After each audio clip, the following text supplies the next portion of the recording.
现在也不知道日本怎么了，为什么会对去旅行几天的人也要求这么苛刻呢？几年前我都觉得日本人很有礼貌、很有分寸，也很友好包容，怎么现在觉得他们有一层硬硬的、尖锐的那种外壳，对谁都有敌意似的？本来我觉得我们和日本之间如果发生冲突事件，或者比如说一些不友好的一些小事情啊，会引发网络大战的话，主要是因为一些比如说历史原因啊，或者就是大家知道的这些因素吧。但是我来泰国之后也会，因为我会经常看这边泰国的一些热搜事件嘛，也会刷到嘛。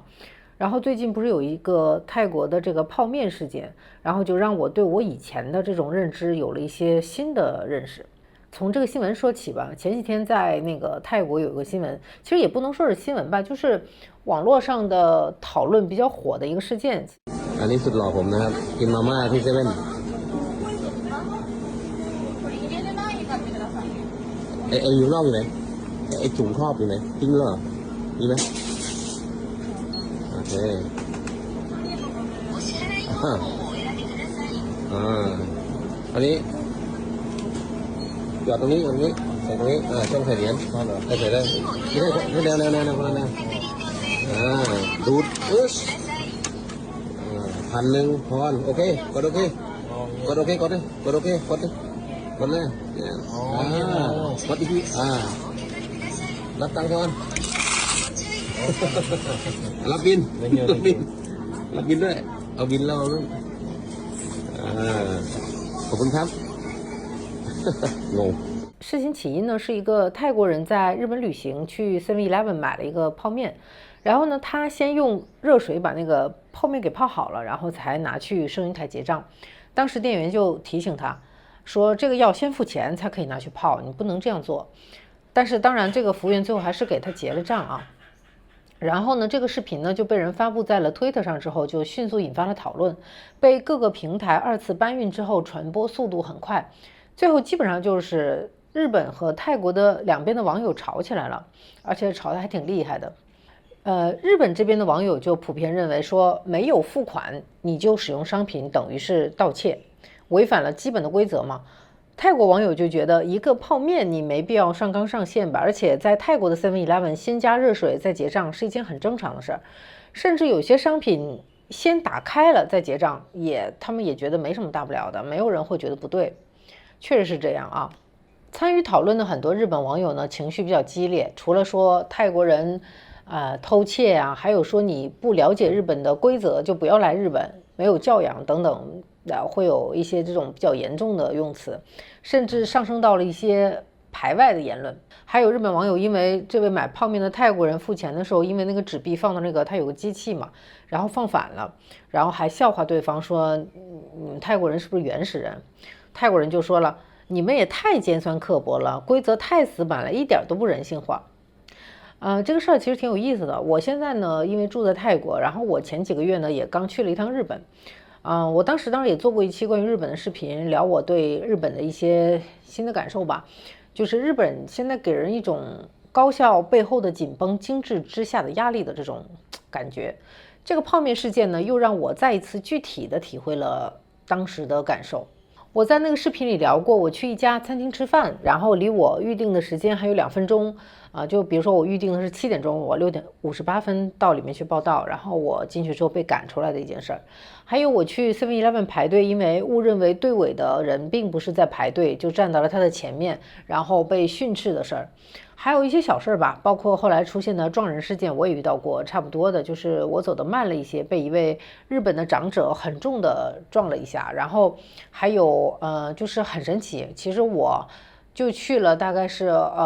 6-7天吧，就能遇到这么多的事儿。还有就是我去一个甜品店，我当时给我儿子买那个，就是他想吃那个甜品，一个比较大的一个里面的奶油的，类似泡芙但比泡芙要大的那么个东西。因为我老公也想吃，然后当时就买了2个。然后呢，因为比较冷嘛，外面有风，我们就很自然的拿着这2个甜品就准备进去坐着吃，说把它吃完，要不然吃一肚子风，对吧？然后呢，我准备进去吃的时候呢，被店员就拦下来说，你必须得每人买一个才可以进去坐，因为我们3个人。但是我当时就有点奇怪，里面其实也没有人嘛，有好几个空桌子。当然了，那个店是在市中心，但是虽然是在市中心，怎么说我当时就是满脑子的黑人问号，有一种日本的规则有点让我那种莫名其妙的感觉啊，是我可能能理解你的这个规则，但是是不是啊？总之就是给我感觉就是一点都不能变通的那种感受啊。唯一让我当时在旅行期间感受到了一些温度的，反而是一个印度人，是我在一家那个餐厅吃饭，他负责给我们这个区域服务嘛。他全程都很欢乐，不是那个日本人的那种冷冰冰的那种礼貌。然后我当时吃的是那个自助，是有限时的，是2个小时。我到了时间之后就准备结账走了，结果他还非常神秘的拿出了3个冰淇淋球，一定要让我们品尝3个不同口味的，说你一定要品尝完再走。可能他看到我们有孩子吧，然后虽然我们已经到时间了，然后我们已经结完账了，但是他还是很热情的拿出冰淇淋给我们。那可以说是我在日本那几天，就是不夸张的说，真的是唯一一次让我感受到人与人之间的那种温度的时刻。这样的时刻，我不知道为什么，在我这次去日本的时候，我感觉好像几乎都没有了。我觉得规则它没有错，让人不舒服的始终是就是对人的那一部分。在日本，我理解它是规则优先，执行规则时也基本就是铁板一块儿。而在泰国呢，也有规则，但是他们在执行规则时更习惯温度和人情在先。当然很多人说，那这样不公平啊，你当然是应该要规则优先了，因为这样很容易失控啊。当然，我觉得这要看是一个什么事情。就是一个便利店的小事儿，比如说前面说的这个泡面事件上升到偷窃、没素质这样的评论，我觉得首先这也不符合待客之道吧。当然，我觉得能发表这种言论的人，他也没有希望大家去日本旅行，根本也没准备待客。我觉得可能发表这种言论的还是日本的个例吧。但是确实，怎么说呢？我觉得日本人的礼貌和泰国人的友善，它确实是很不相同的2种东西。一种呢，它是表面上的体面，我不这样做会显得我很没有素质，我格格不入，我跟别人不一样。但是他人与人之间是有那种防备的，就是他的礼貌可能确实有一点冷冰冰的那种礼貌。还有一种呢是，就比如说泰国人的这种，他是属于内在的信任，就是一个人他愿意相信另一个人也是好人，然后他在这样的一个基础的基调当中去待人接物。当然，这样比较是有一些片面的啊，是有一些表面的，因为日本人口密度比泰国要高，自然资源呢又相对有限，如果它的规则不清晰，执行不一致，就很容易乱套。久而久之呢，整个社会就像工厂流水线一样嘛，它会就是高效运转，但是呢一点都不能错，因为他们会认为哪个环节错了，后面就会乱，也会影响别人岗位的工作。所以对于任何一个人，他们的容错率都很低。我们要一起遵守规则，你也不要影响我，我也不要影响你。那我们一起遵守就不会出问题，社会就能更好的往前推进，这也是社会发展的需要吧。也正因为此呢，日本当然也就是因为这个，它有了非常多厉害的企业，比如说丰田啊、本田啊这种。而泰国呢，人口密度不高，大家也感觉不用争抢什么，也能有口饭吃。而且可能因为信仰的原因吧，很多时候他们相信随缘的力量，就很佛系，所以对于他们来说，他们相信的是人，就是人和人之间没有太多的竞争关系，所以人更松弛一些，对别人也更宽容和友好吧。当然这样的社会氛围，所以也导致了这个泰国它没有什么值得拿得出手的科技成果。当然这是2种社会，不能单纯用对还是错来评价。当然在网络上用极端的词语羞辱对方，这肯定是不对的。就是没有哪种社会你能说它就是对的，或者哪种社会就是错的，只能说一方水土养一方人吧。理想状态是你自己找到一个舒服的环境，适合自己的环境去生活吧，只能这么说。然后呢，我看到这个新闻的时候呢，我还想起我的邻居。我的邻居呢，他是一个每天早上6点半左右就会起床运动。为什么我知道？因为那个时候也是我们要给孩子做饭、送孩子上学的时间。他每天出门呢都会穿得干干净净的，而且非常得体，并且带上一些小的耳环、项链这种小配饰，就非常精致优雅。而且他是一个人独居是一个独居老太太。前几天呢，我正在院子里扫地的时候，他突然过来跟我说，他马上要去美国3个月了，因为他2个女儿都在美国，他要过去住一阵子。我当时第一反应就是说，他来找我，而且郑重其事是肯定是想找我帮忙吧，比如说因为他家有猫，可能是想让我帮他照顾猫或者打扫院子啥的，所以就连忙就问他说，那你是不是有什么需要我帮忙的，你跟我说就好了。结果没想到他说不用啊，他都安排好了 housekeeper。我当时心里就想了，那你告诉我干嘛呢？我当时有点很纳闷，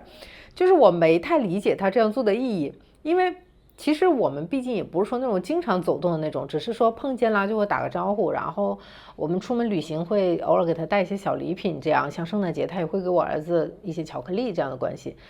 但是没有任何更深入的聊天啊。但是像出门旅行这种事儿，我理解就是，我觉得那就直接走就好了，就不太会去跟别人打招呼吧。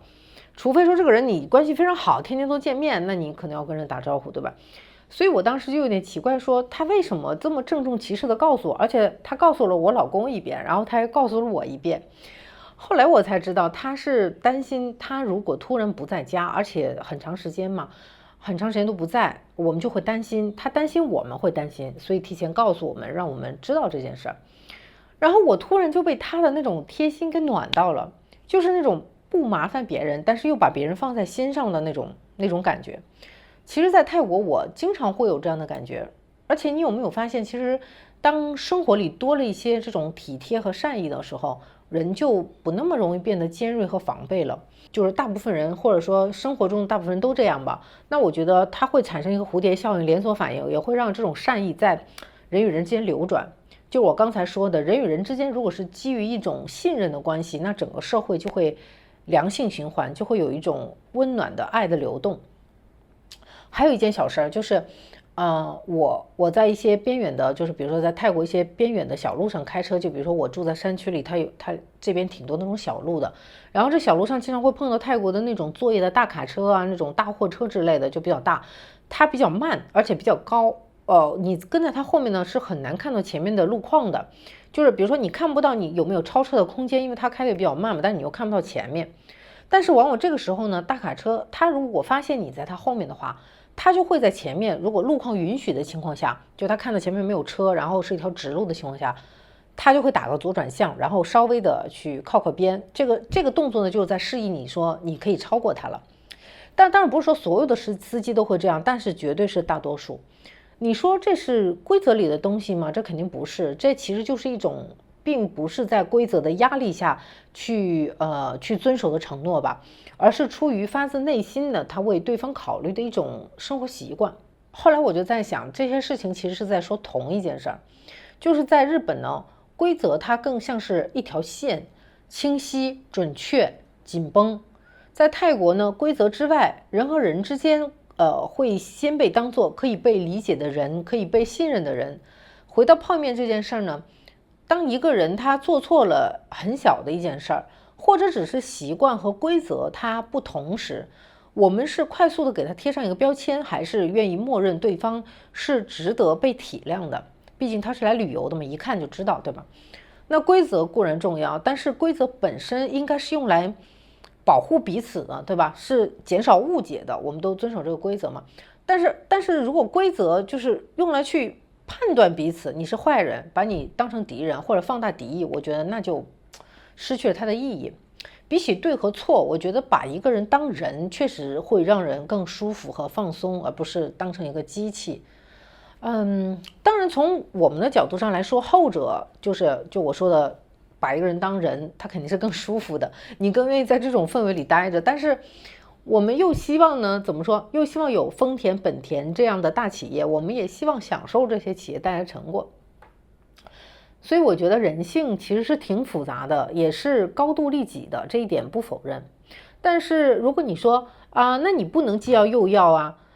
你又想享受这个，你又想享受那个，对吧？那我觉得这里就有一个问题，就是那是不是只有日本这样的规则之上的社会，才能产生出这样的大企业啊，就是这样的伟大的企业呢？有没有一种社会在大事面前严格遵守规则，比如说法律制度层面，但是在小事上人情优先？